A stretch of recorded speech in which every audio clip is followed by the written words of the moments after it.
Hello, welcome back to my channel. And if you're watching this video, it's your lucky day because I have Mitzi with me. She won't be here for the whole video, but she's here for the intro. And here she is. Look what a cutie she is. She looks traumatized, but that's just how she looks at all times. Pretty much, she's always like, "Aren't you? And she wants to get down." Welcome back to my channel. Today's video is about social media. Something that we're all familiar with, we all use, and we literally, at this point, all have in our lives, whether we even really want to or not, is kind of something that at this point, a lot of us kind of have in our lives almost against our will, and we all use it. But I wanted to kind of talk about why I've essentially, I haven't quit social media because I still use it to communicate with friends and family at times. I do not use it as much as I used to. So I wanted to go over why that is, and that's mostly it. I'm standing up today instead of sitting on my bed because, I don't know, I just thought it might be nicer to stand rather than sit down, because I do get I need to move, and I can't really move as much if I'm sitting down, so yeah. I think everyone now has social media, but it wasn't always that way. I mean, I remember when I was a kid, I think a lot of kids nowadays have social media, but when I was a kid, I did not have social media. I didn't even know what it was. I don't think it was even really a thing. MSN was kind of like the first social media platform I think that I remember some kids having. This would have been when I was in my pre-teens. But there weren't many kids that really had MSN, I don't think. It was Facebook that was the first social media platform that I remember really kind of being talked about. And that's the first social media platform that I joined. I must have been 13 or something when I joined Facebook. And I did use it a bit for a few years, probably 2 years or something, because it was very popular, and I remember all the kids at school using it, and everyone was kind of like, "You don't have Facebook, why don't you have Facebook?" And I was like, I guess this thing's popular and everyone seems to think I should have Facebook. So I kind of just joined it, and people at school would always ask, "Do you have Facebook? Can I add you on Facebook?" Even people that you knew didn't particularly like you. It was really weird. I don't know if anyone who's within my kind of age group or older or younger kind of relates to that. But I just remember kids always being like, "Oh, do you have Facebook? I want to add you on Facebook." And I would always question, why do you want to add me though? We never talk. I can tell that you don't particularly like me. You think I'm weird. So why? So why do you want to add me on Facebook? But I was like, fine, add me on Facebook if you want. I don't know. So it was kind of weird. I think pretty much everyone in my class had all added each other, I should say, as friends. I can't speak today. Yeah, it was just, I always thought it was very weird. I didn't really get it, but I've always been the kind of person who's always kind of just gone with the flow, and if people were like, "Yeah, you should do this," I'd be like, "Oh, okay." We didn't really know of the repercussions of being on social media at the time, and to be honest, at the time that social media was still very young, there weren't really negative repercussions to being on social media for the most part. There wasn't really much of a cyberbullying problem. It existed, but it wasn't really a rampant problem, and algorithms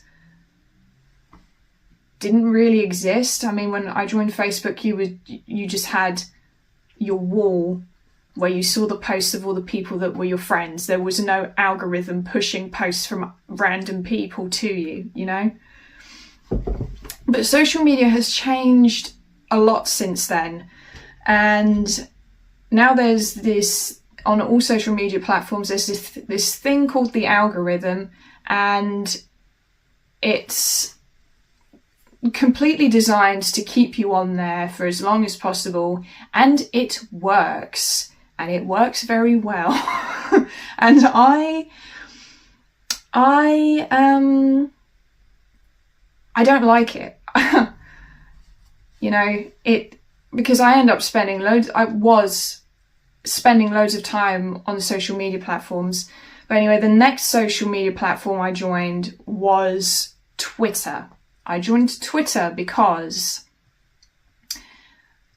I got into K-pop in particular, which is Korean pop music, if you don't know, and it's gotten very popular over the last few years. But so when I joined it was a very small community of people that were into K-pop, and I didn't really know anyone who was into it. And I found out, I can't remember how, but I found out that there was quite a community of people on Twitter that like K-pop, and there was K-pop groups had official Twitter accounts where you could follow them for updates and stuff like that. So I joined Twitter for that reason.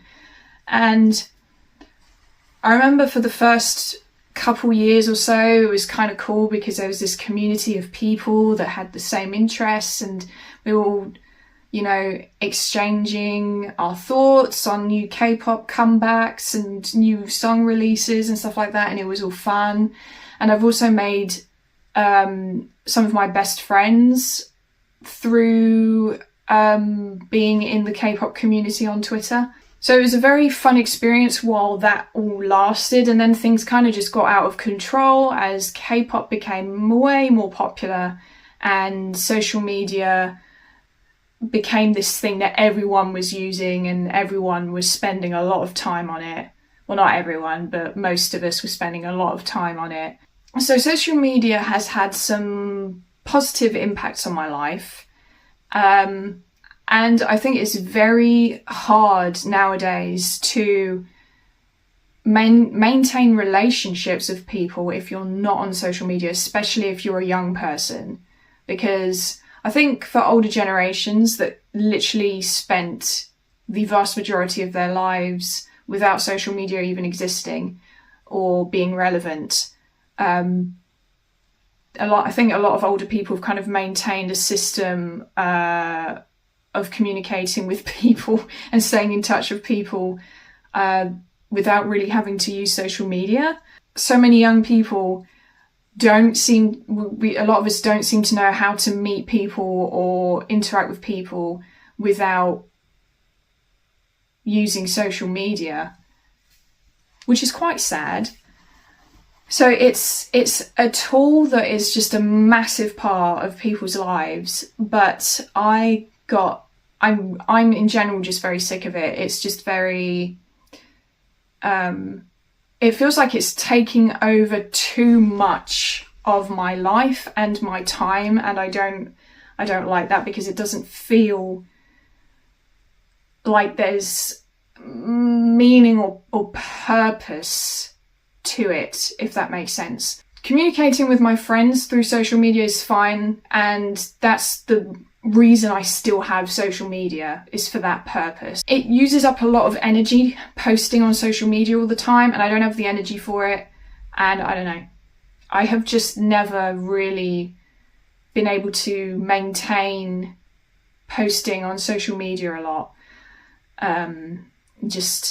That's just how I am as a person, I guess. But I did scroll through social media a lot to, you know, kind of see what's going on within the communities I'm in, get updates, news, see what people's opinions are on things, which actually that's probably one of the main things that I like not being on social media as much now, is that I'm not seeing people's opinions about everything anywhere near as much. I don't need to be seeing people's opinions on all the tiny things that are going on in the world, like people's opinions on the colour of this celebrity's dress that they wore at the Met Gala or something, I don't know. Basically, it's too much information, it's overstimulating, and my brain can't handle all of this like information processing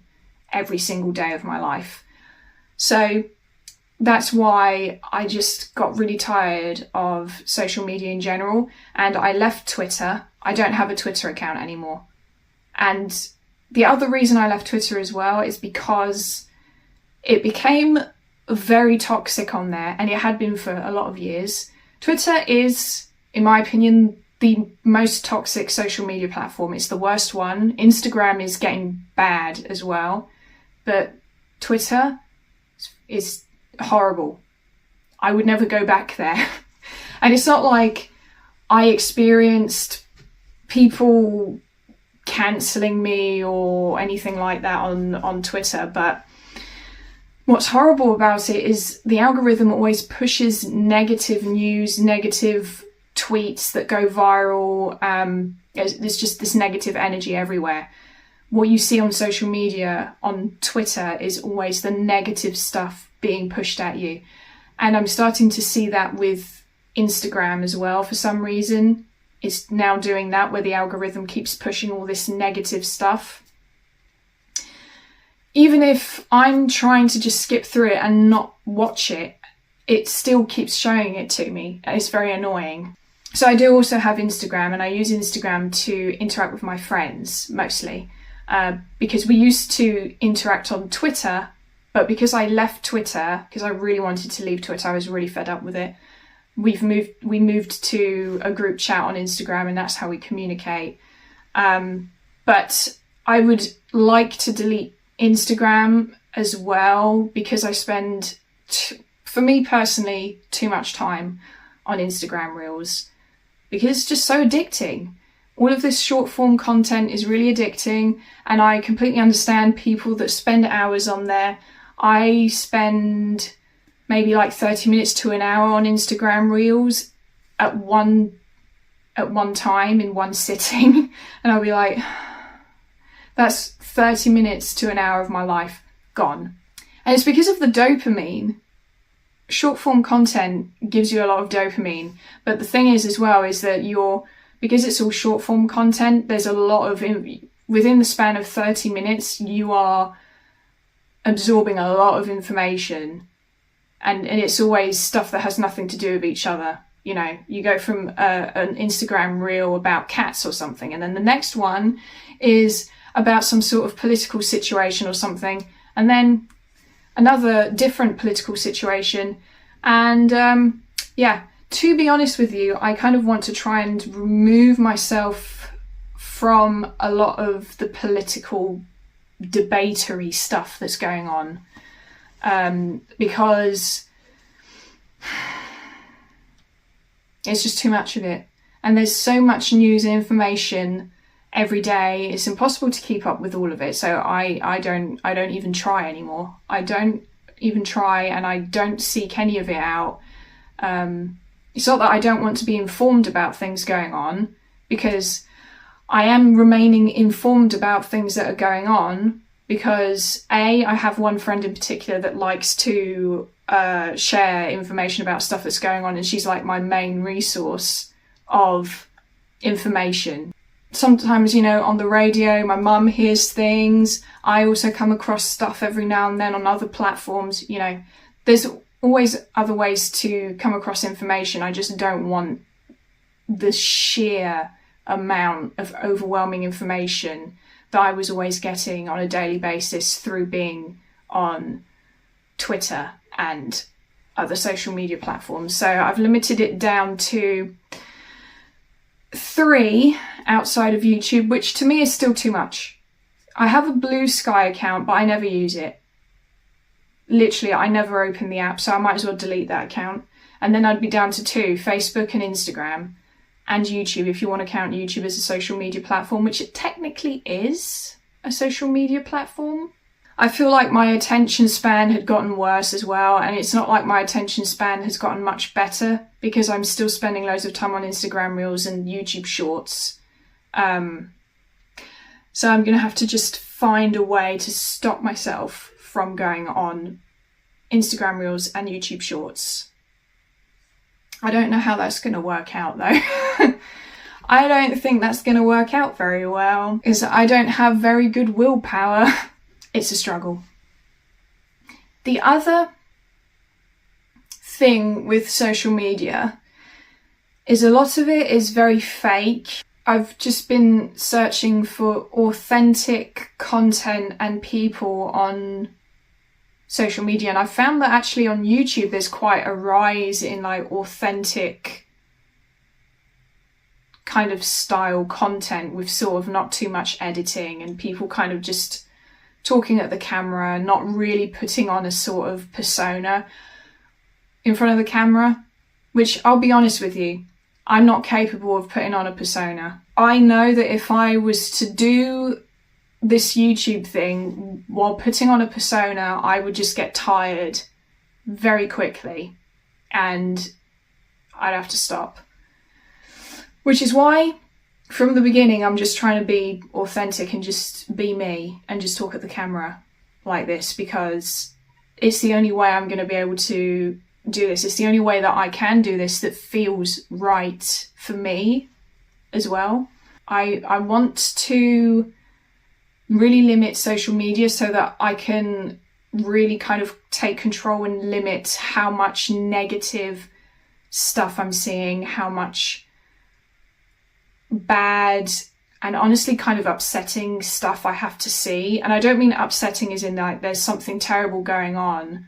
I mean upsetting as in someone's being a prick and I've come across it and I'm like, well, that's kind of just ruined my day now, because I really don't like seeing people being horrible on social media.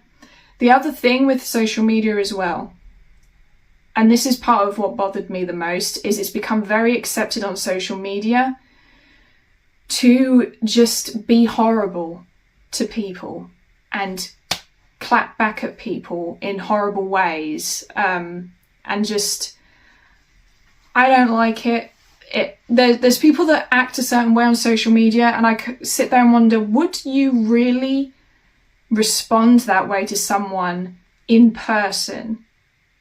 Because if you would, that's quite concerning, but I don't think they would. And I don't really understand this whole split persona thing where you would act a certain way in real life and then on social media, because there's no, they can't see you, they don't really know who you are necessarily, you can just say whatever you want. I don't understand how people can do that. And I don't know, it's just not a nice place to be. It feels like the worst of humanity is on social media, and I have had such a better outlook, and my faith in humanity has been restored a bit, honestly quite a bit, after being off of social media a lot. I just don't see as much of that stuff, and as a result I overall just feel a bit happier about humanity and a bit more hopeful. And I don't want to feel like everything's doom and gloom, everything's pointless, worthless, everything's for nothing. And I do obviously have days where I feel that way, but I don't want to feel like that constantly. And that's kind of how, if you're on social media all the time, it's kind of how it makes you feel. It especially makes you feel like everyone's horrible, because on social media, like I said, you will see people being horrible to other people constantly, and there's a massive lack of empathy on social media towards other people, and it's really sad. And I don't really I don't really understand it, if that makes sense. I'll just be sitting there reading these things, or sometimes it's Instagram reels or whatever, and I'll see things and I'll think, how can you say that? How can you respond to someone in that way? There's just, and people often respond with, well, I can say what I want. And it's like, well, yeah, you can say what you want, but do you not feel any empathy? Do you not care? I do not understand it. That's just, I just can't understand it. I don't get it. And so that is why social media at this point is just the wrong place for me to be, because I will come across people being really insensitive and just showing a complete lack of empathy, and it will really bother me. And I don't respond to it because there's no point, because if these people are being insensitive and showing a lack of empathy, it's because they genuinely have a lack of empathy. So if you call them out on it, they're not going to change or care. You're wasting your time. So I don't bother. I just think I'm just going to leave it, and I try and take my mind off of what I've just seen and get on with my life. So by limiting social media, it also means that I'm limiting how often I get frustrated or annoyed, or frankly sometimes even kind of upset over what I've seen, because I don't see as much of it, and I'm happier that way. You know, and I also don't really like gossip and people kind of talking about public figures and assuming what's going on with their lives, or assuming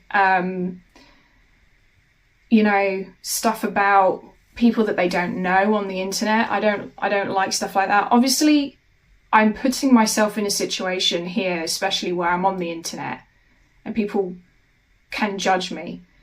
I think the thing is, though, is I'm fine with people judging me. I don't really care that much. I suppose it just kind of depends on how many people we're talking about and how horrible they're being. And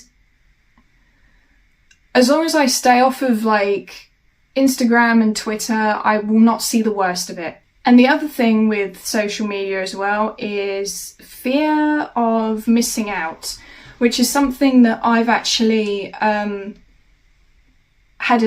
quite a problem with, is when you're in like a community of people on social media and you see what other people have, and there's hype surrounding things. It kind of rubs off on you, and you kind of get hyped for things, or it kind of influences you to buy things or get into things that you may not have done otherwise. Honestly, kind of losing track of what we authentically like or want to do, because we are getting quite preoccupied with what other people are doing, or what they like, or you know, what everyone else seems to be doing or enjoying, you know. So I also try to limit social media for that reason, because I want to try and remain in touch with myself and what I enjoy as much as possible. But anyway, thanks for watching, and I'll see you in my next video.